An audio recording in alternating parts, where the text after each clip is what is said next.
Engkau terbesar dan mulia. Selamat malam dan shalom rekan-rekan sekalian. Shalom. Kami yang mengambil pelayanan untuk minggu pertama ibadah online ini, kami mengajak rekan-rekan sekalian untuk mempersiapkan diri untuk bergabung dalam ibadah online ini.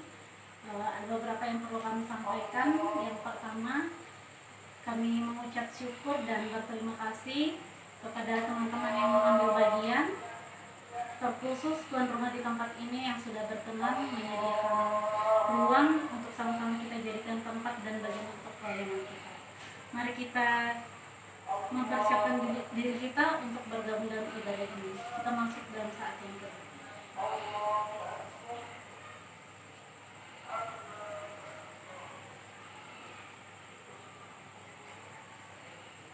Untuk memulai ibadah kita angkat satu bagian, kami puji dan berdoa.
Salam dari segala orang kudus, kasih karunia dari Allah menyertai kita semua.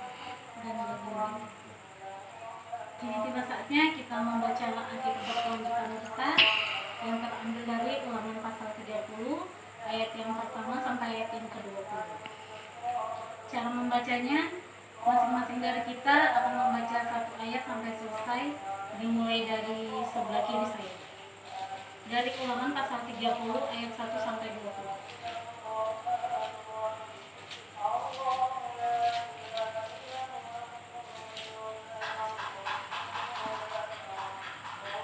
Ulangan pasal yang ke-30 ayatnya yang pertama hingga ayatnya yang ke-20. Pulih setelah tobat.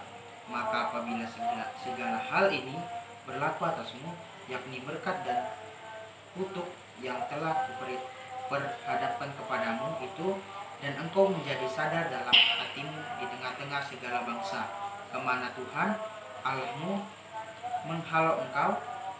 Dan apabila engkau berbalik kepada Tuhan Allahmu dan mendengarkan suaranya sesuai dengan segala yang kuperintahkan kepadamu pada hari ini, baik engkau maupun anak-anakmu, dengan segenap hatimu dan dengan segenap jiwamu, maka Tuhan Allahmu akan memulihkan keadaanmu dan akan menyayangi engkau.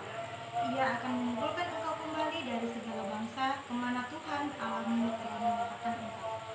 Sekalipun orang-orang yang terhalau daripadamu ada di ujung langit, dari sana pun Tuhan Allahmu akan mengumpulkan engkau kembali, dan dari sana pun Ia akan mengambil engkau. Tuhan Allahmu akan membawa engkau masuk ke negeri yang sudah dimiliki nenek moyangmu, dan engkau pun akan memilikinya pula. Ia akan berbuat baik kepadamu dan membuat engkau banyak melebihi nenek moyangmu. Dan Tuhan Allahmu akan menyunat hatimu dan hati keturunanmu, sehingga engkau mengasihi Tuhan Allahmu dengan segenap hatimu dan dengan segenap jiwamu, supaya engkau hidup. Tuhan Allahmu akan menjatuhkan segala sumpah serapah itu kepada musuh-musuhmu dan pembencimu yang telah mengejar engkau. Engkau akan mendengarkan kembali suara Tuhan dan melakukan segala perintahnya yang kusampaikan kepadamu pada hari ini. Tuhan Allahmu akan melimpahi engkau dengan kebaikan dalam segala pekerjaanmu, dalam buah kandunganmu, dalam hasil ternakmu, dan dalam hasil bumimu. Sebab Tuhan Allahmu akan bergirang kembali karena engkau menyeberang karena nenek moyangmu dahulu.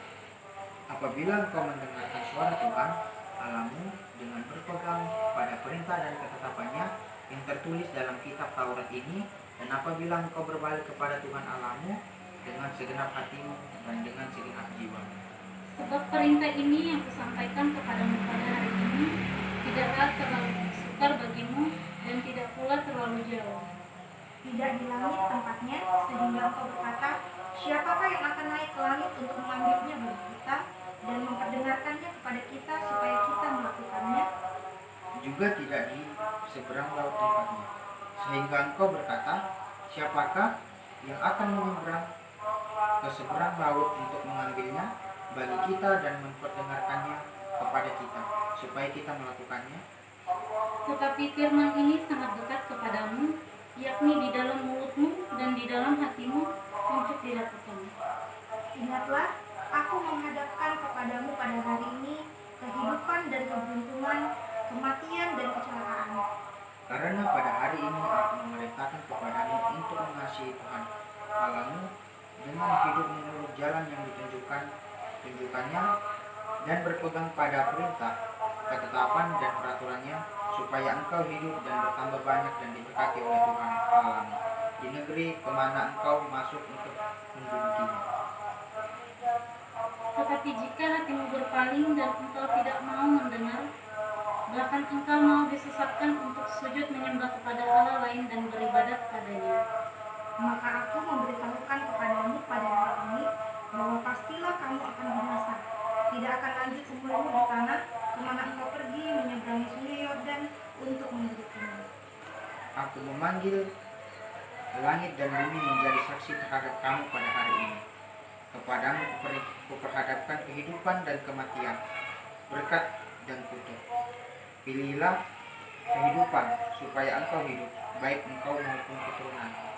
dengan mengasihi Tuhan Allahmu, mendengarkan suaranya dan berpaut padanya, sebab hal itu berarti hidupmu dan lanjut umurmu untuk tinggal di tanah yang dijanjikan Tuhan dengan sumpah kepada nenek moyangmu, yakni kepada Abraham, Ishak dan Yakub, untuk memberikannya kepada mereka.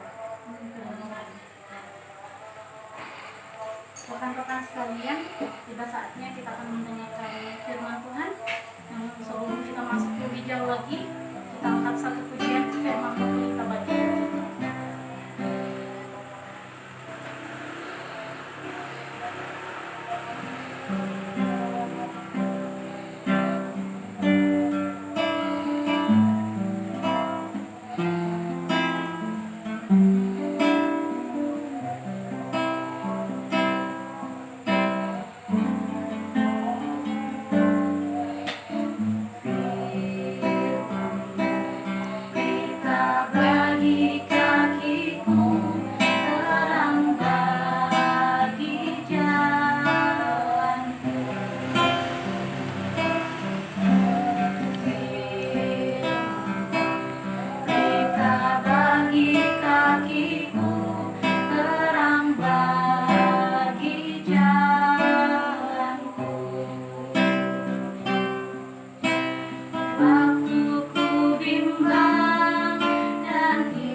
hamba-Mu Tuhan yang Engkau pilih untuk membentangkan firman-Mu di tengah-tengah kami. Engkau bungkus kuat dengan kuasa Roh Kudus-Mu, biarlah hamba-Mu boleh berkata-kata sesuai dan seturut dengan kehendak-Mu. Terima kasih Bapa, terima kasih Yesus, kami siap mendengarkan firman-Mu. Ini doa dan ucapan syukur kami datang dan berdoa. Amin.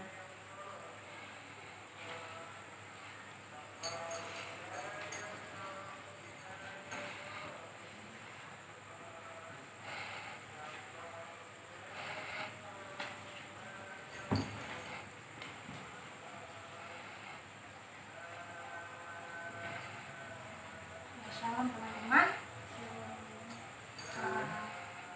Perikop yang akan kita renungkan dan pelajari hari ini kita ambil dari surat Paulus pada jemaat Efesus, pasalnya yang kedua, ayatnya yang pertama sampai ayatnya yang ke-10. Jadi dari surat Paulus kepada jemaat di Efesus, pasalnya yang kedua, ayat yang pertama sampai ayatnya yang ke-10.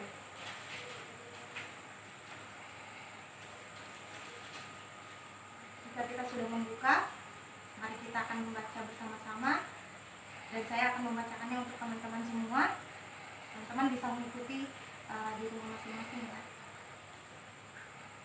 Judul perikop, semua adalah kasih karunia. Kamu dahulu sudah mati karena pelanggaran-pelanggaran dan dosa-dosamu.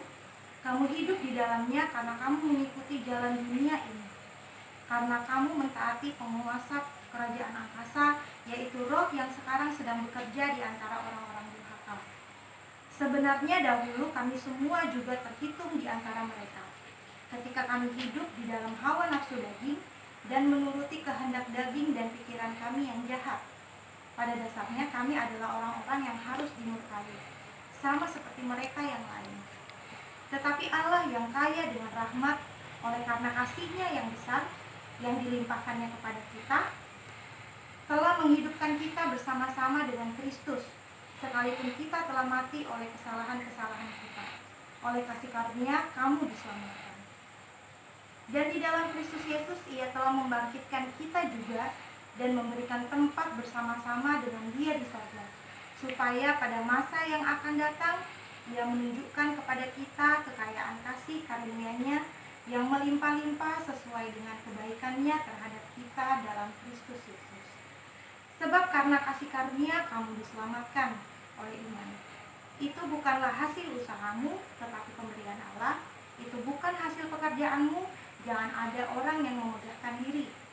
Karena kita ini buatan Allah, diciptakan dalam Kristus Yesus untuk melakukan pekerjaan baik yang dipersiapkan Allah sebelumnya. Dia mau supaya kita hidup di dalamnya.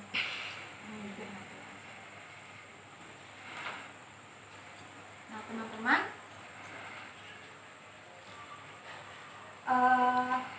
perikop hari ini sebenarnya ini udah lama banget saya persiapkan, karena sebenarnya dulu sempatnya waktu saya ingat itu pasca keberapa ya, kedua atau pertama itu yang tema kita waktu itu minggu itu yaitu tentang hanya oleh anugerah ya, hanya oleh anugerah. Nah waktu itu saya pikir ini adalah bagian yang paling menarik karena memang Efesus pasal 2 ayat 1 sampai 10 ini adalah bagian perikop firman Tuhan yang ada di dalam Alkitab yang sangat menjelaskan dengan baik sekali tentang apa itu isi dari Injil, isi penginjilan. Di sini saya akan hubungkan setidaknya dengan hal-hal yang terjadi sekarang ini, di mana kita tahu sekarang situasinya sedang pandemi COVID-19, di mana kita semakin berada di saat-saat yang tidak bisa kita prediksi. Segala sesuatu yang ada dalam kehidupan kita, dari hal yang mungkin awalnya kita punya rencana ini, itu, dan sebagainya, banyak hal yang kemudian bisa berubah drastis hanya karena satu virus yang dinamakan virus corona ini. Jadi ini menarik sekali karena situasi pandemi seperti ini yang kita rasakan, meskipun banyak hal yang terjadi yang membuat kita jadi takut, panik, bahkan tidak ada dari kita yang bisa eh, mengetahui kapan kita bisa kena virus itu atau kapan kita bisa menjadi pembawa virus itu. Seakan-akan itu hidup kita ini sudah kayak nggak jelas, kira-kira nih besok nih aku bisa mati atau enggak ya. Nah, kita nggak bakal tahu apa besok kita bisa kena virus, abis itu kita bisa paling buruk meninggal, atau setidaknya paling baik, yang paling terbaik adalah masih masuk rumah sakit, masih bisa berjuang. Banyak hal yang membuat kita menjadi, sekarang orang mulai berpikir bahwa kematian itu benar-benar ada. Jadi orang mulai takut, wah apa nih kalau aku kena virus ini, nanti aku bisa masuk rumah sakit. Iya kalau selamat, kalau misalnya aku tiba-tiba meninggal, keluargaku kayak apa, ini kayak apa. Bahkan sekarang kita bisa melihat tidak ada hal lagi yang bisa kita lakukan untuk bergantung. Jadi tidak ada hal yang bisa kita bergantung pada sesuatu. Contohnya yang awalnya banyak orang bergantung pada uang, bahkan sekarang aja negara-negara maju pun banyak yang terkena penyakit ini bahkan lebih parah dibanding Indonesia. Negara-negara maju di Eropa, bahkan Amerika saja bisa sampai ribuan orang bisa terkena dalam satu hari. Jadi virus ini bisa memperlihatkan kepada kita bahwa tidak ada hal di dunia ini yang bisa kita pakai untuk bergantung kepadanya. Tidak ada hal di dunia ini yang bisa kita gunakan untuk kita bisa menjamin kehidupan kita itu akan berlangsung dengan baik. Tidak ada. Nah, tapi apakah virus ini menjadi hukuman? Saya kira tidak, karena banyak hal yang kita bisa lakukan di dalam meskipun kita ada di rumah aja. Nah, teman-teman tahu bahwa meskipun kita harus mengkarantina diri kita tidak bisa bersosialisasi bagaimana mestinya, tapi kita banyak hal yang bisa kita lakukan. Bahkan saya rasa Tuhan memberikan penyakit ini pun, Tuhan mengizinkan penyakit ini ada di dunia ini, Tuhan juga punya rencana. Mungkin Tuhan ingin kita lebih sering bersama-sama keluarga, atau Tuhan lebih ingin kita lebih merenungkan iman kita sendiri, bagaimana kita diberikan Tuhan waktu untuk lebih belajar banyak untuk mengenal Dia, mengenal bagaimana kebaikannya Dia meskipun di tengah situasi yang tidak menentu seperti ini. Dan menariknya teman-teman, di perikop ini, di kitab Efesus ini sendiri, kejadiannya sebenarnya saya bilang situasinya hampir sama tapi tidak serupa. Hampir sama tapi tidak serupa. Memang waktu zaman kitab Efesus ini ditulis oleh Paulus, mereka tidak kena penyakit, tetapi mereka juga berada dalam keadaan yang mungkin kayak kita, keadaan yang tidak menentu, yang bisa mengancam kehidupan mereka dengan begitu gampangnya. Nah, kitab Efesus ini, untuk teman-teman tahu bahwa itu ditulis oleh Rasul Paulus dalam keadaan Rasul Paulus ini lagi di penjara loh. Kita bisa lihat di pasal 3 ayat 1, dikatakan Paulus di situ bahwa itulah sebabnya aku ini Paulus, orang yang dipenjarakan karena Kristus Yesus untuk kamu, orang-orang yang tidak mengenal Allah. Jadi Paulus waktu menulis kitab ini, kitab Efesus ini, dia sedang berada di dalam penjara. Kehidupannya juga tidak menentu, dia sedang menunggu keputusan kapan dia harus mati, dihukum mati, kapan dia tidak dihukum mati, atau dia mungkin akan punya kesempatan dibebaskan atau tidak. Dan keadaan Paulus juga tidak lebih buruk daripada keadaan orang-orang Kristen, pengikut Kristus, orang-orang percaya pada waktu itu yang berada di luar penjaranya Paulus. Keadaan orang Kristen pada waktu itu juga lebih parah lagi. Mereka harus beribadah sembunyi-sembunyi, mereka tidak boleh ketahuan kalau mereka itu orang Kristen, karena kalau mereka ketahuan mereka bisa dianiaya, mereka bisa dibunuh, mereka bisa macam-macam hal yang bisa dilakukan orang karena mereka mengetahui mereka adalah pengikut Kristus. Nah, jadi situasinya sebenarnya kurang lebih mirip tapi tidak serupa dengan kita. Miripnya adalah kita sama-sama berada di situasi yang tidak menentu, di mana kehidupan kita tidak tahu kapan kita akan mati, kapan kita akan terkena, kapan kita akan mati, kapan kita masih tetap hidup. Nah, teman-teman, untuk itu makanya saya memilih kitab ini, surat Efesus ini, karena di sini Tuhan memperlihatkan kepada kita siapa yang bisa kita gantungkan tentang kehidupan kita. Jadi kehidupan kita ini sebenarnya harus bergantung kepada siapa sih? Kalau memang kita tidak bisa bergantung pada dunia ini, tidak bisa bergantung pada kekayaan kita, kesehatan kita, tidak bisa bergantung pada orang lain, teman-teman kita atau siapapun, Kepada siapa seharusnya kita bergantung untuk kehidupan kita? Nah,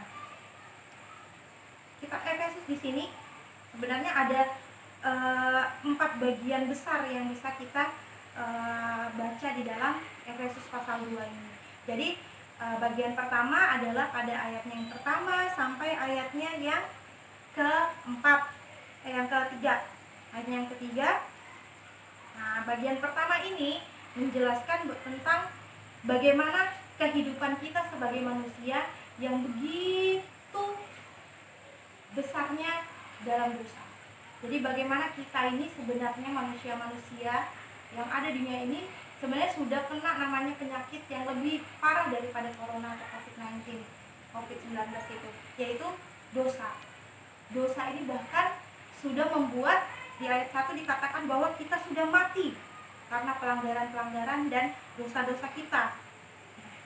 Dikatakan bahwa kita sudah mati, artinya kita udah benar-benar gak bisa berjuang lagi, udah kita gak bisa sama sekali merespon atau mencari Allah, mencari kebenaran itu sendiri untuk bisa menyelamatkan kita. Jadi kita tidak bisa dan tidak mampu, bahkan anggapan kayak orang mati bisa apa sih? Ya cuma tidur aja kan, udah gak bisa ngapa-ngapain ya.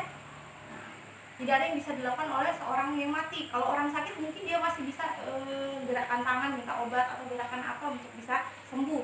Tetapi orang mati tidak bisa melakukan apa-apa. Begitulah kehidupan kita manusia di dalam dosa. Saat kita sudah jatuh dalam dosa, saat Adam dan Hawa sudah jatuh dalam dosa, dan kita semua sebagai keturunan Adam sudah terkena dosa juga. Di saat itu kita tidak bisa melakukan apa-apa. Jadi hidup kita itu tidak ada sama sekali keinginan untuk bahkan mencari Allah pun, mencari kebenaran itu seperti apa untuk menyelamatkan kita, itu tidak ada yang kita bisa lakukan. Bahkan keinginan kita pun tidak ada untuk mencari kebenaran atau kebaikan. Nah, kemudian ayat yang kedua mengatakan kamu hidup di dalamnya karena kamu mengikuti jalan dunia ini.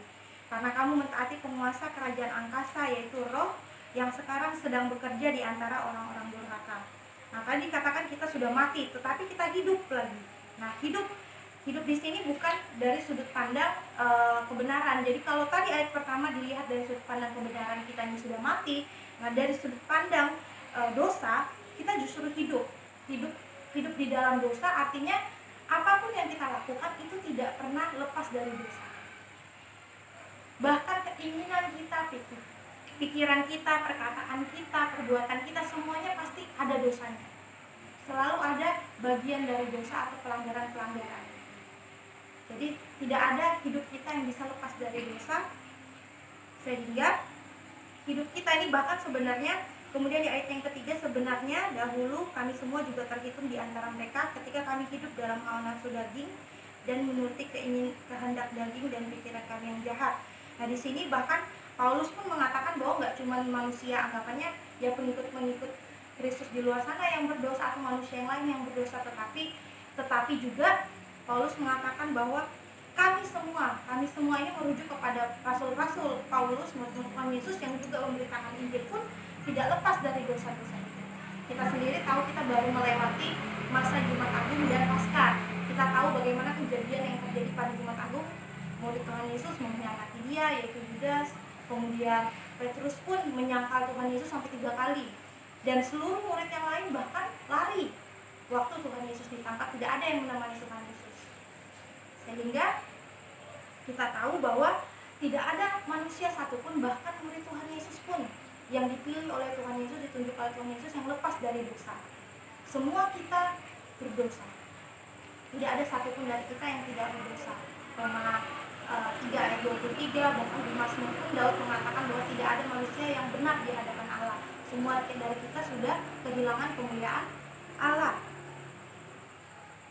Tapi kemudian berita baiknya di sini Tuhan mengatakan di ayat keempat sampai ayatnya yang ke-7.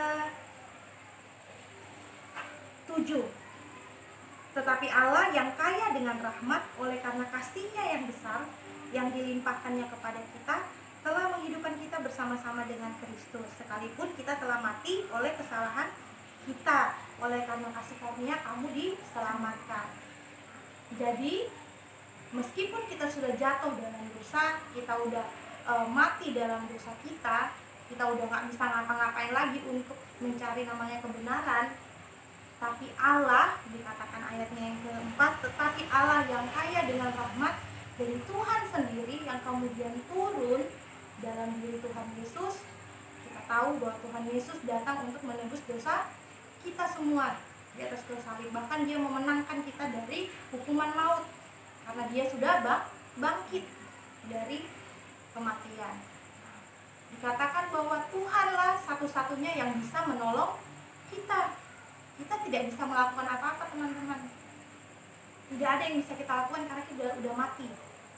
Secara spiritual, secara rohani kita udah mati. Kita tidak akan mampu mencari Tuhan, tapi Tuhan yang datang untuk mencari kita. Tuhan yang datang ke dalam dunia untuk mencari kita. Bahkan Ia yang rela menggantikan kita, menebus dosa kita, bahkan menebus hukuman dosa kita, yang rela menderita untuk menggantikan kita terhukum dari dosa-dosa kita. Dan sekali lagi dikatakan bahwa oleh karena kasih karunia kamu diselamatkan. Itu semua adalah karena kasih karunia dari Tuhan semata. Dan di dalam Kristus Yesus, ayat 6, Ia telah membangkitkan kita juga dan memberikan kita tempat bersama-sama dengan Dia di surga. Sampai ayat yang 7, supaya pada masa yang akan datang Ia menunjukkan kepada kita kekayaan kasih karunia-Nya yang melimpah-limpah sesuai dengan kebaikan-Nya terhadap kita dalam Kristus Yesus. Di sini Tuhan memperlihatkan bahwa karena kematian Tuhan Yesus, kita pun turut mati di dalamnya oleh dosa-dosa kita. Tapi kemudian waktu Dia bangkit dari kematian, Dia bangkit dalam peristiwa Paskah, saat itu kita pun ikut bangkit. Dan kita pun diperhitungkan dengan kebenaran yang sudah diterima oleh Tuhan Yesus. Kita diselamatkan karena Tuhan Yesus sudah begitu mengasihi kita, Dia menggantikan kita, bahkan karena apa yang Dia lakukan itu semua juga diperhitungkan kepada kita. Mungkin anggapannya kayak ini, teman-temannya ada sedikit ilustrasi, dipakai tangan aja. Jadi anggapannya begini, anggap aja ya, tangan kiri saya ini adalah kehidupan kita sebagai manusia. Lalu ini buku ini anggapan aja adalah sebuah catatan dosa dari kita, dari entah kita dosa asal kita, waktu kita lahir kita udah dilahirkan dalam dosa, kemudian waktu kita kecil, waktu kita sekarang sampai kita sekarang, mungkin umur kita sudah ada yang masih 17, ada yang udah 20-an, mungkin ada yang sudah 30. Nah, anggapnya bertahun-tahun kita hidup, ini adalah dosa yang dicatatkan di dalam satu buku yang isinya semua dosa-dosa kita. Nah, tapi kan pastinya ini kan bukunya kecil aja ya. Nah, kemungkinan kan pasti kalau anggapnya kita mencatat dosa kita, nggak mungkin sekecil inilah bukunya, pasti lebih besar daripada ini, lebih tebal daripada ini. Nah, anggap aja ini buku dosa kita, kemudian ini adalah kita. Nah, karena kita manusia ini sudah berdosa, nah, dosa itu kita taruh di atas ini. Nah, ini dosa, dan kita manusia sudah berdosa sehingga kita punya beban dosa itu. Lalu kemudian anggap aja tangan kanan saya ini adalah Tuhan. Tuhan kan hidupnya di surga, jadi ada di atas lah. Manusia ini pengen sekali mencari Tuhan, pengen selamat kan. Kalau selamat kan berarti harus cari kebenaran. Kebenaran itu adalah Tuhan sendiri. Nah, dia mau mencari Tuhan, tapi selalu terhalang. Kenapa? Terhalang apa? Terhalang dosanya. Sedangkan Tuhan itu mengasihi manusia. Tuhan itu sangat mengasihi manusia, ingin sekali manusia ini terangkat dari dosanya, ingin terbebas dari dosanya. Tetapi Tuhan itu juga tidak cuma kasih, teman-teman. Kita jangan sering menyanyikan Tuhan Yesus kasih, Tuhan itu kasih terus, tapi kita lupa bahwa Tuhan juga punya sifat yang lain. Sifat Tuhan yang lain adalah sifat adil. Kalau namanya adil itu mungkin identiknya dengan hakim ya. Kalau hakim melihat ada seorang yang orang yang melakukan pelanggaran, pasti harus dihukum, ya kan? Nah, gitu juga Tuhan melihat kita yang berdosa ini, maka Dia selalu ingin menghukum kita. Menghukum itu mungkin ini anggapannya dipukul seperti ini. Jadi Tuhan itu pengen menghukum kita juga karena kita tuh berdosa. Dosa-dosa kita ini harus dihukum, tapi Dia juga yang mengasihi kita. Nah, gimana caranya biar Tuhan bisa tetap menghukum dosa itu, tetapi Dia bisa menyelamatkan kita yang dikasihinya, yaitu dengan cara Ia turun ke dalam dunia kan. Dia menjadi sama seperti kita, sama-sama berada di tempat yang sama. Tapi bedanya apa? Kita sama Tuhan Yesus. Nah, ini kan Tuhan sudah berada di dalam diri manusia, yaitu manusia Tuhan Yesus kan. Nah, apa bedanya Tuhan Yesus ini yang ini, dan kita? Bedanya adalah kita ada buku dosanya, Tuhan Yesus nggak ada. Nah, Alkitab mencatat bahwa Tuhan Yesus itu tidak berdosa. Dia tidak berdosa, sehingga dia adalah pribadi yang paling bisa membantu kita menggantikan hukuman kita atas dosa kita. Nah, bagaimana dia menggantikan kita? Yesaya 53 mengatakan, kita sekalian sesat seperti domba. Masing-masing kita mencari jalan kita sendiri, tetapi Tuhan menimpakan kepadanya kejahatan kita sekalian. Bayangkan, bukunya sekarang pindah tempat. Dari yang awalnya di kita, sekarang di Tuhan Yesus. Tuhan Yesus yang mendapatkan dosa kita. Nah, kemudian dikatakan juga di dalam 2 Korintus pasal 5 ayat 21 bahwa kita, dia, yaitu Tuhan Yesus, yang tidak mengenal dosa, dijadikannya berdosa, dijadikannya dosa atas kita, sehingga kita bisa mengetahui kebenaran dari Tuhan. Waktu Tuhan Yesus disalib, apa yang dikatakan Tuhan pada perkataan yang ke-6? Apa? Ada yang tahu? Sudah selesai. Nah, waktu Tuhan Yesus katakan sudah selesai, tandanya semua dosa kita dari dulu, sekarang, bahkan dosa kita yang akan kita lakukan di masa depan, semuanya akan ditebus oleh Tuhan Yesus. Semuanya udah ditebus oleh Tuhan Yesus satu kali untuk selama-lamanya. Satu kali untuk selama-lamanya. Karena dosa kita sudah ditebus, Tuhan Yesus sudah mati di salib. Kemudian pada hari ketiga dia bangkit kan? Hari ketiga dia bangkit kembali. Nah, dia menampakkan diri kepada semua kita. Sekarang kita sudah tidak ada lagi dosa kita. Dan Tuhan Yesus pun sudah menembus dosa kita, sehingga dosa itu sudah hilang. Bukan hilang, tapi dosa itu sudah tertebus. Kemudian Tuhan Yesus naik ke surga. Lalu apa yang Tuhan Yesus inginkan? Dia ingin menganugerahkan hidup itu kepada kita, hidup yang kekal itu. Dia ingin menganugerahkan keselamatan itu kepada kita. Nah, keselamatan itu hanya kita bisa peroleh oleh karena iman. Nah, kasih karunia melalui iman. Nah, itulah yang dikatakan di ayat kita yang ke-8. Sebab karena kasih karunia kamu diselamatkan oleh iman. Itu bukan hasil usahamu, tetapi pemberian Allah. Itu bukan hasil pekerjaanmu. Jangan ada orang yang memudahkan diri. Jadi sama sekali penebusan dosa kita itu semata-mata adalah rencana dari Tuhan.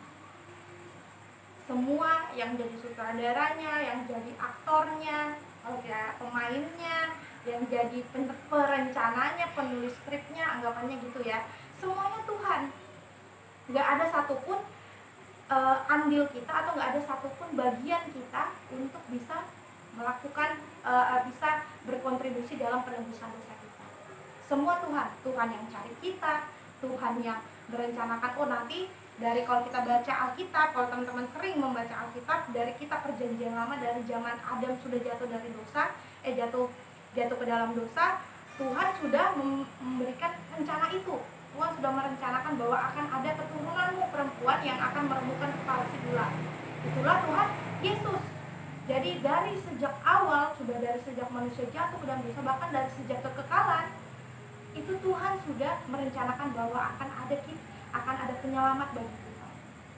Karena dia tahu kita tidak mampu menyelamatkan diri kita sendiri. Kita tidak mampu menyelamatkan diri kita sendiri, karena itu Tuhan menyediakan akses penyelamatan bagi kita, yaitu melalui Tuhan Yesus Kristus. Dan bagaimana kita menerima Tuhan Yesus pun, itu pun anugerah. Iman itu pun anugerah dari Tuhan. Roh Kudus yang membuat kita bisa mengerti firman Tuhan, sehingga kita bisa mengerti bahwa Tuhan sudah mengasihi kita, Dia mau membebaskan kita dari dosa kita, yaitu dengan cara kita percaya kepadanya melalui iman. Nah, teman-teman, setelah itu apa? Nah, apakah kita habis itu cuma bisa percaya aja, habis itu ya sudah selesai? Butuh pertobatan juga. Setelah kita percaya Tuhan Yesus, maka Tuhan ingin kita bisa hidup baru, lahir baru, seperti yang dibicarakan oleh Tuhan Yesus bersama dengan Nikodemus kan? Ingat kan yang cerita Nikodemus itu, percakapannya dengan Nikodemus, yang Nikodemus bilang, gimana caranya kita yang sudah besar ini bisa lahir lagi, lahir baru lagi? Tidak mungkin bisa, tapi kita bisa lahir baru lagi melalui Roh Kudus. Karena kita percaya Tuhan Yesus, maka kita bisa dilahirkan kembali, sehingga apa yang menjadi kehidupan kita yang lama kita tinggalkan. Dan sekarang kita akan memulai kehidupan kita yang baru, yaitu dalam kasih Tuhan, dalam kebenaran Tuhan. Nah, setelah di ayatnya yang ke-10 dikatakan, karena kita ini buatan Allah, diciptakan dalam Kristus Yesus untuk melakukan pekerjaan baik yang dipersiapkan Allah sebelumnya. Ia mau supaya kita hidup di dalamnya. Nah, menarik di sini bahwa sebenarnya waktu kita diciptakan, manusia diciptakan, ternyata kita sudah dipersiapkan untuk berbuat baik. Tetapi karena kita jatuh dalam dosa, kita tidak mampu berbuat baik. Tetapi saat kita sudah mengasihi Tuhan Yesus, kita sudah melakukan sudah percaya kepada Tuhan Yesus, maka Roh Kudus yang dianugerahkan Tuhan Yesus pada kita saat kita menjadi percaya, kita menjadi dimampukan untuk melakukan hal-hal yang baik. Sebagai apa? Sebagai ucapan syukur kita kepada Tuhan yang sudah menyelamatkan kita. Dan bahkan Tuhan ingin kita tidak hanya bertobat dengan cara meninggalkan setiap perbuatan dosa kita yang lama, tetapi Tuhan mau kita juga hidup dalam kebenaran firman Tuhan. Makanya kenapa teman-teman, saya sering sekali ya, mungkin sering itu teman-teman lihat saya di grup itu kayak kerjaannya suka betul ngasihkan teman-teman video-video atau apa yang berhubungan dengan firman Tuhan, dan sering ngajarin teman-teman untuk mau membaca dan merenungkan firman Tuhan setiap hari. Karena itu teman-teman, karena kita tidak bisa melakukan perintah Tuhan kalau kita tidak tahu firman-Nya seperti apa. Jadi bagaimana cara kita menghidupi kebenaran itu, yaitu dengan selalu senantiasa membaca firman Tuhan. Karena Tuhan itu tidak seperti zamannya Musa, tidak seperti zamannya rasul-rasul yang bisa muncul lewat mimpi kita, yang bisa muncul, ya mungkin bisa ya Tuhan kalau mau dia muncul lewat mimpi kita, mungkin bisa. Tetapi sudah sangat jarang teman-teman. Kenapa? Karena Tuhan sudah menyediakan paket lengkap. Saya sebutnya paket lengkap. Jadi paket lengkap untuk menghidupi, untuk mengatur hidup kita agar kita bisa hidup dengan kebenarannya, itu lewat Alkitab. Makanya kita butuh untuk membaca Alkitab setiap hari adalah untuk mengetahui apa yang Tuhan mau lakukan dalam hidup saya dan apa yang harus saya lakukan untuk Tuhan. Karena seperti Roma, di dalam kitab Roma mengatakan, saat kita jadi hamba dosa maka kita akan selalu melakukan dosa. Tetapi saat kita sudah percaya Tuhan Yesus, maka kita menjadi hamba kebenaran. Jadi hidup kita hanya kita lakukan untuk melakukan kebenaran. Tapi apakah kita masih bisa jatuh? Bisa atau enggak? Bisa kan? Bisa, karena kita masih hidup di dunia yang tidak sempurna ini. Jadi meskipun kita sudah diselamatkan oleh Tuhan, kita masih bisa jatuh. Tapi Tuhan selalu katakan bahwa di dalam Matius 28 ayat 9 ya, ayat 28 ayat 20, itu Tuhan mengatakan bahwa Ia akan selalu menyertai kita. Dan kalau teman-teman mungkin baca dalam kitab Yohanes pasal 10 ayat 28, mungkin kita bisa buka sama-sama. Kita bisa baca sama-sama, ini bagus banget sih ayatnya. Yohanes 10 ayat 28. Yohanes pasal 10 ayat 28. Nah, ini sangat menarik dan saya ingat ini pernah jadi ayat hafalannya anak-anak di sekolah minggu, dan itu bagus banget ya. Ayat ini menyatakan bagaimana meskipun kita tetap bisa berdosa, apa yang Tuhan katakan bagi orang-orang yang sudah percaya kepadanya. Ayat 28 kita baca bersama-sama. 1, 2, 3. Dan aku memberikan hidup yang kekal kepada mereka, dan mereka pasti tidak akan binasa sampai selama-lamanya, dan seorang pun tidak akan merebut mereka dari tanganku. Nah, sekarang coba kita baca ayat ini dan kita ganti aku itu dengan Tuhan, merekanya dengan nama kita masing-masing ya. Kita coba ya. Jadi setiap kata mereka kita ganti dengan nama kita sendiri. Oke? Kita mulai. 1, 2, 3. Dan aku memberikan hidup yang kekal kepada Devin, dan Devin pasti tidak akan binasa sampai selama-lamanya, dan seorang pun tidak akan merebut Devin dari tanganku. Ya, teman-teman, bagaimana pernyataan Tuhan kepada kita bahwa keselamatan kita itu dalam Yesus itu terjamin. Jadi tidak dikatakan bahwa oh kalau nanti tiba-tiba kamu jatuh dalam dosa maka kamu tidak bisa selamat lagi, kamu harus minta ampun lagi pada Tuhan. Ya memang kita harus minta ampun selalu setiap hari, tetapi tidak berarti bahwa keselamatan yang sudah dianugerahkan Tuhan kepada kita saat kita percaya Tuhan Yesus sebagai Tuhan dan Juru Selamat itu hilang. Jadi keselamatan itu nggak mungkin hilang ya teman-teman. Keselamatan itu terjamin satu kali untuk selama-lamanya. Dan kalau misalnya ada orang mengatakan seperti ini loh, bagaimana kalau misalnya ada orang Kristen nih, kita tahu dia Kristen, dia rajin pelayanan, rajin segala macam, tapi dia masih kok senang-senang aja dan hidup dalam dosa. Anggapannya dia melakukan dosa yang sama terus-menerus, kayak nggak ada nyesal-nyesalnya gitu loh, nggak ada perasaan menyesal. Apakah itu bisa disebut dia bisa kehilangan keselamatannya? Apakah orang tersebut keselamatannya bisa tetap aja? Nah, sebenarnya orang-orang seperti itu yang masih merasa senang, jadi kita renungkan dengan diri kita masing-masing, kalau kita masih merasa senang hidup dalam dosa, kita tidak merasa kalau kita berdosa itu kita merasa menyesal banget dan merasa bersalah banget, itu menjadi satu perenungan bahwa jangan-jangan teman-teman kita sebenarnya belum selamat. Jadi kita ternyata belum percaya sepenuhnya kepada Tuhan Yesus. Karena orang yang sudah percaya kepada Tuhan Yesus sungguh-sungguh secara pribadi, percaya Tuhan Yesus sebagai Tuhan dan Juru Selamatnya secara pribadi dalam hatinya dengan sungguh-sungguh, itu pasti dia akan merasa menyesal kalau dia jatuh dalam dosa. Dan dia pasti akan berusaha dengan keras bagaimana caranya biar bisa tidak berbuat dosa lagi. Jadi kalau kita merasa saat ini ada teman-teman yang masih merasa suka berdosa, masih merasa senang berdosa, merasa nyaman-nyaman aja, nggak ada rasa kok rasanya jahat aku begini, kok aku rasanya nggak boleh begini ya, nggak merasa menyesal.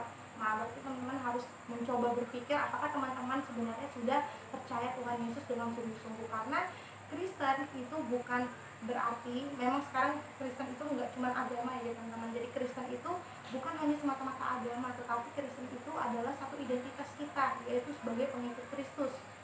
Jadi jangan sampai kita hanya jadi Kristen karena kita mewarisi agama keluarga kita, atau kita jadi Kristen karena kita ikut-ikutan teman kita, atau kita melayani Tuhan di gereja ya hanya karena ikut-ikutan atau pengen bisa eksis.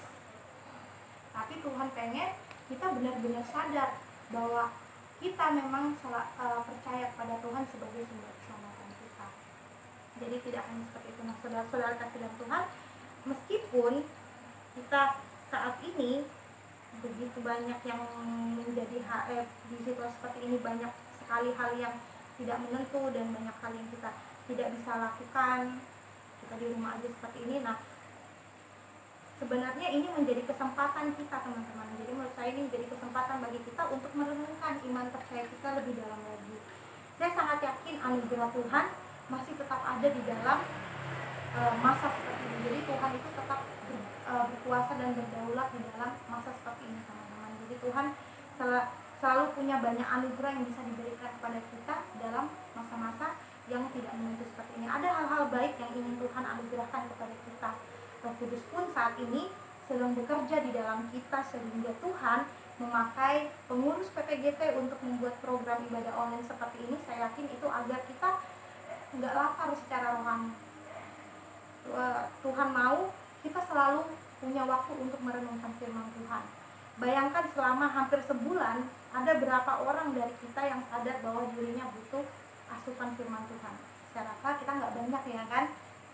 Mungkin kalau kita hitung-hitung anggota PPGT yang sering ikut ibadah aja, nah, biasanya kalau kita punya kerinduan seperti itu ya puji Tuhan, semua anggota PPGT yang sering ikut ibadah punya kerinduan untuk ikut ibadah seperti ini, kita senang, kita puji Tuhan.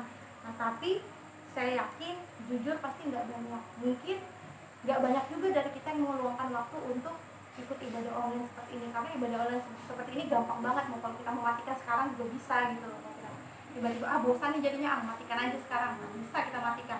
Tapi tidak kalau Roh Kudus bergerak di dalam diri kita, karena Roh Kudus ada dalam diri kita, maka saya yakin bahwa Tuhan ingin kita datang untuk beribadah kepada Dia. Nah, saya bukan menghakimi, tapi saya ingin menegur kita untuk bisa merenungkan iman percaya kita. Mumpung kita punya banyak waktu untuk merenungkannya sekarang ini, nah jika pandemi ini berakhir, lalu kita kembali lagi dengan kesibukan kita bisa nggak punya waktu lagi teman-teman untuk berpikir tentang bagaimana iman kita. Apakah kita punya waktu untuk kembali membaca firman Tuhan setiap hari dengan seperti yang kita lakukan sekarang?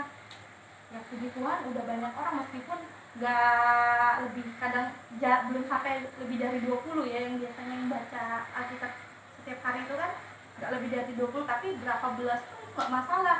Tuhan itu nggak lihat kuantitas, Tuhan lihat kualitas. Siapa yang mau dia oke. Tuhan itu lebih senang dengan orang yang mau dibanding orang yang banyak. Nah, tapi bukan berarti Tuhan tidak punya cara lain untuk menjangkau teman-teman. Meskipun misalnya teman-teman masih merasa tidak senang atau tidak, lebih suka bersenang-senang aja di luar selama kita liburan seperti ini, banyak waktu kosong seperti ini, saya yakin Tuhan selalu punya cara untuk menjangkau kita semua, supaya kita benar-benar sadar akan anugerah keselamatannya dan menerima dengan sungguh-sungguh. Dan saya percaya juga salah satu cara Tuhan adalah lewat ibadah malam.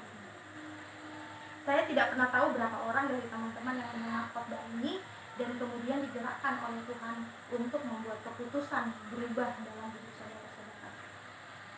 Saya hanya berpesan kepada teman-teman agar mengambil keputusan penting untuk percaya kepada Yesus sebagai Tuhan dan Juru Selamat pribadi teman-teman. Percaya pada Yesus tidak berarti teman-teman harus langsung jadi orang yang baiknya sempurna, sebab kita masih berproses di dalam dunia ini sehingga ada kalanya kita terjatuh.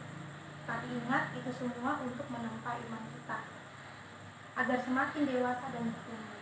Jadi cobaan yang ada, ujian yang ada, semuanya hanya untuk pertumbuhan iman kita. Roma 5 ayat 3 dan 4 mengatakan bahwa ujian akan menimbulkan ketekunan. Dan jangan lupa Tuhan Yesus pun selalu berpesan dalam Matius 28 ayat 20b, yaitu bahwa Ia akan menyertai kita senantiasa sampai kepada akhir zaman. Kiranya masa pandemi COVID-19 ini tidak menjadi sia-sia, melainkan menjadi suatu momen terbaik dalam hidup kita untuk lebih mengenal Tuhan yang mengasihi kita dan Tuhan yang mengajarkan kita untuk mengasihi sesama kita. Amin. Amin.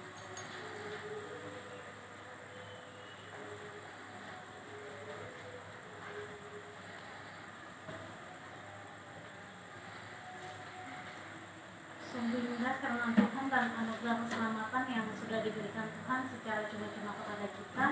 Kiranya kita tetap dapat melaksanakan dan mengerjakan keselamatan untuk diri kita masing-masing. Ada tertulis dalam firman Tuhan berbunyi demikian, hendaknya kita memberikan persembahan dengan kerelaan hati kita dan bukan dengan bersungguh-sungguh. Mari kita memberikan persembahan kita dan kita angkat satu pujian, Tuhan Allah.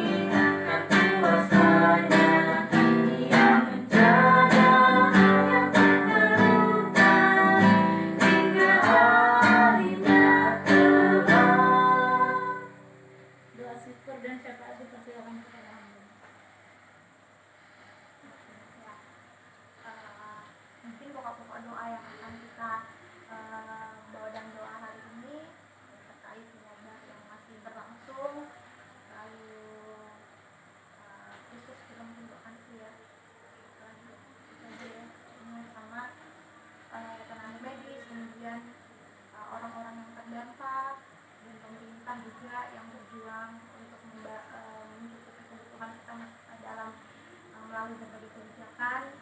mau berdoa bersama-sama teman-teman. Meskipun saya memimpin, tapi saya harap teman-teman bisa berdoa bersama-sama di dalam di rumah masing-masing. Kita berdoa. Tuhan Allah Bapa dan Sorga, terima kasih Bapa atas segala penyertaan-Mu, atas segala pimpinan-Mu dalam hidup dan kehidupan kami. Bahkan hari ini Tuhan, di malam ini Engkau masih memberikan kami kesehatan, bisa memberikan kami kekuatan untuk tetap menjalankan aktivitas kami hingga pada malam hari ini kami berkumpul di sini untuk datang beribadah, memuji dan mendapat nama-Mu. Dan mungkin ada teman-teman kami yang juga mengikuti melalui video rekaman ini. Tuhan Engkau berkati Tuhan, agar kami semua Tuhan sama-sama bisa terus beribadah kepadamu, bahkan di tengah situasi seperti ini yang tidak menentu, yang kami tidak tahu kapan kami mungkin terjangkit atau kapan kami bisa menjadi penular. Tapi Tuhan, ajar kami untuk senantiasa percaya kepadamu bahwa Engkau selalu menyertai kami dalam kehidupan kami. Apapun yang terjadi Tuhan, kami tahu bahwa Engkau baik dan bahwa Engkau selalu baik Tuhan dalam kehidupan kami. Tuhan Allah Bapa dan Sorga, khusus pada malam ini Tuhan, kami mau berdoa Tuhan untuk wabah pandemi COVID-19 yang masih memberikan banyak korban Tuhan, masih banyak korban yang terkena Tuhan dari wabah ini. Setiap hari Tuhan makin hari makin bertambah, tapi kami yakin Tuhan bahwa Engkau Tuhan masih tetap berdaulat di dalam dunia ini. Engkau yang kami tahu bahwa ada masanya di mana nanti wabah ini akan berakhir, dan kami tetap senantiasa menunggu saat-saat itu Tuhan. Dan hari ini Tuhan, kami mau berdoa buat banyak sekali hal yang mungkin terdampak dari wabah ini Tuhan, dari pandemi ini. Kami berdoa buat pemerintah kami Tuhan, yang selalu berjuang Tuhan, selalu menyediakan waktunya untuk berpikir tentang kebijakan apa yang dapat digunakan untuk membantu setiap rakyat Tuhan untuk mencukupi baik kebutuhan maupun untuk menghentikan penyebaran COVID-19 ini Tuhan. Engkau berkati setiap keputusan yang diambil oleh pemerintah Tuhan, biarlah pemerintah kami Tuhan dari pusat sampai ke daerah-daerah semuanya Tuhan dapat bekerjasama dengan baik untuk mengambil keputusan dengan bijak. Engkau berikan hikmat Tuhan bagi mereka Tuhan, bagi pemimpin kami. Biarlah keputusan yang diambil Tuhan adalah keputusan yang bijaksana dan merupakan keputusan yang paling baik di antara yang terbaik yang dapat digunakan untuk kesejahteraan kami rakyat Tuhan, maupun untuk menghentikan penyebaran COVID-19 ini. Ajar kami pun sebagai masyarakat Indonesia ini Tuhan untuk tidak egois, untuk saling membantu, untuk saling menghargai satu sama lain Tuhan. Bahkan kami pun menghargai apa yang menjadi keputusan pemerintah kami. Ajar kami untuk taat Tuhan pada apa yang menjadi keputusan dan kebijakan dari pemerintah. Ajar kami untuk menjadi anak-anak yang masyarakat yang senantiasa taat kepada pemerintah. Bahkan kami pun Tuhan tetap berada di rumah saja Tuhan, dan memang kami tidak terpaksa untuk keluar, tetapi Engkau juga tetap berkati orang-orang yang mungkin terpaksa untuk tetap bekerja di luar Tuhan. Tetap jaga mereka Tuhan, biarlah mereka tetap sehat, biarlah mereka tetap kuat untuk menjalankan pekerjaan mereka. Dan bagi kami yang bisa di rumah aja Tuhan, Engkau tetap berkati kami juga, agar kami juga tetap menjadi orang-orang yang taat untuk melakukan social distancing dengan baik Tuhan. Engkau juga berkati Tuhan tenaga medis yang sedang berjuang Tuhan, bukan hanya tenaga medis tetapi setiap orang yang bekerja di rumah-rumah sakit, bekerja di tempat pengobatan pasien COVID-19. Tuhan, Engkau berkati mereka Tuhan, agar mereka selalu kuat, selalu diberi kesehatan. Bahkan Tuhan, Engkau cukupkan mereka Tuhan dalam istirahat mereka, biarlah meskipun mereka sangat sedikit beristirahat Tuhan, tidak banyak waktu untuk beristirahat. Tuhan, Engkau yang bantu agar istirahat mereka Tuhan menjadi istirahat yang terbaik Tuhan, sehingga mereka tetap terjaga kesehatannya. Engkau juga berkati tangan-tangan yang membantu dalam hal kecukupan gizi mereka, dan mereka juga tetap menjalankan setiap pengobatan yang ada dengan tetap mendapatkan gizi yang baik Tuhan, sehingga kesehatan mereka pun dapat terjamin oleh karena makanan dan minuman yang mereka makan. Engkau berkati mereka Tuhan, baik tenaga medis yang langsung terjun maupun setiap orang yang bekerja di rumah sakit maupun tempat pengobatan khusus untuk pasien COVID-19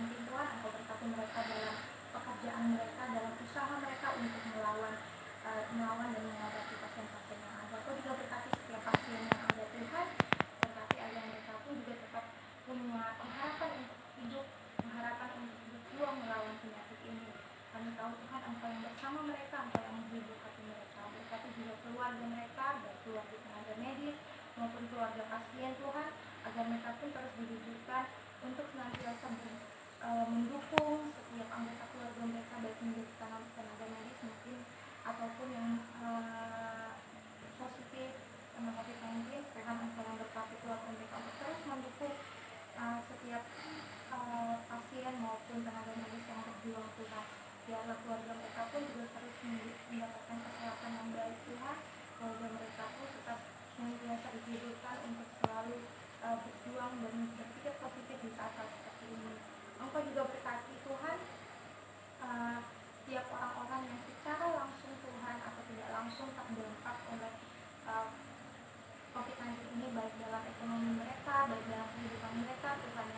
Tuhan yang kuatkan mereka Tuhan, Tuhan yang sertai mereka, ajar mereka untuk tetap bersyukur atas setiap hal-hal yang mereka dapatkan Tuhan, dan ajar kami pun Tuhan untuk turut campur membantu buat kami yang berkelebihan Tuhan.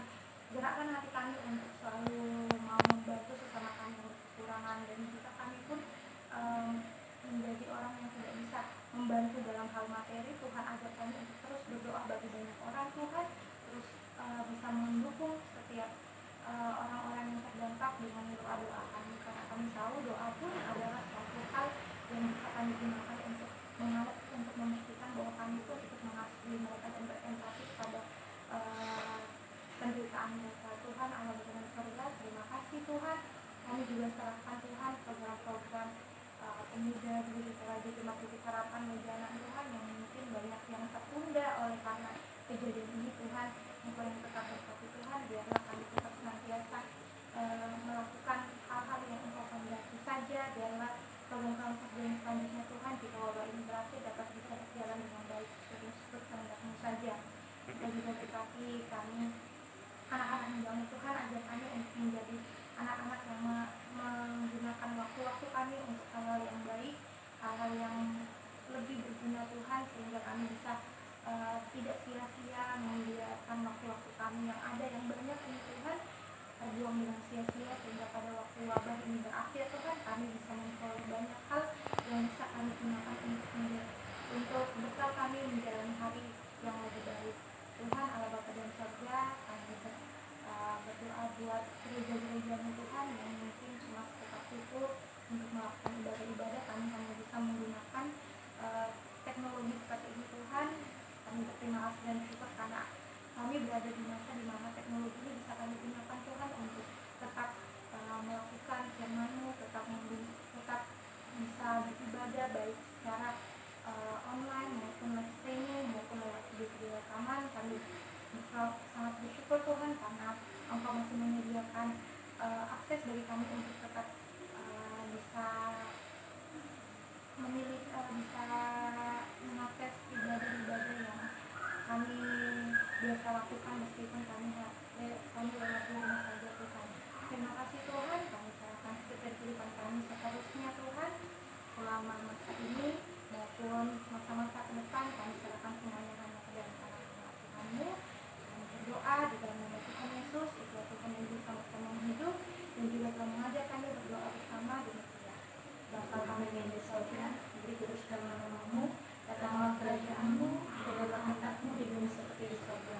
Berikan makan pada hari ini, makanan kami yang secukupnya, dan ampunilah kami atas dosa kami, seperti kami juga mengampuni yang bersalah kepada kami. Dan jangan membawa kami ke dalam pencobaan, akan lepaskanlah kami dari yang jahat, akan Engkau punya kerajaan, dari kuasa dan kemuliaan sampai selama-lamanya. Amin. Merespon segala kebaikan Tuhan dalam kehidupan kita, mari kita angkat suatu pujian. Terima kasih Tuhan. Dalam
kasih dari Allah Bapa, dari Tuhan Yesus Kristus dengan persekutuan Roh Kudus akan selalu memberkati kita, memberkati hidup kita baik dalam situasi yang masih tidak menentu seperti ini dari awal hingga Tuhan datang untuk kedua kalinya.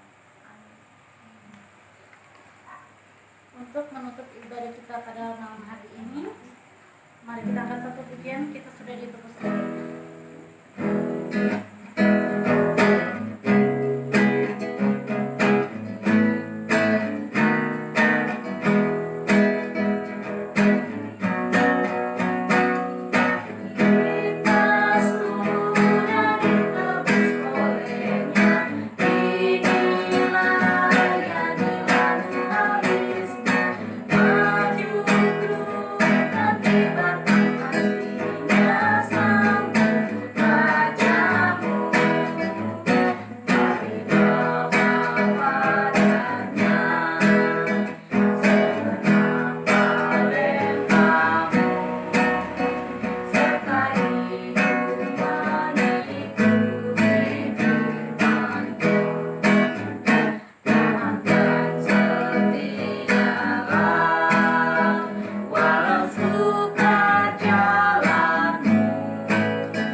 kita mengakhiri ibadah ini, mari kita satu dalam doa, kita berdoa. Tuhan Allah Bapa dalam sorga, terima kasih Tuhan karena Engkau sudah memberkati ibadah kami dari awal, pertengahan hingga berakhirnya ibadah kami pada malam ini. Kami berterima kasih Tuhan karena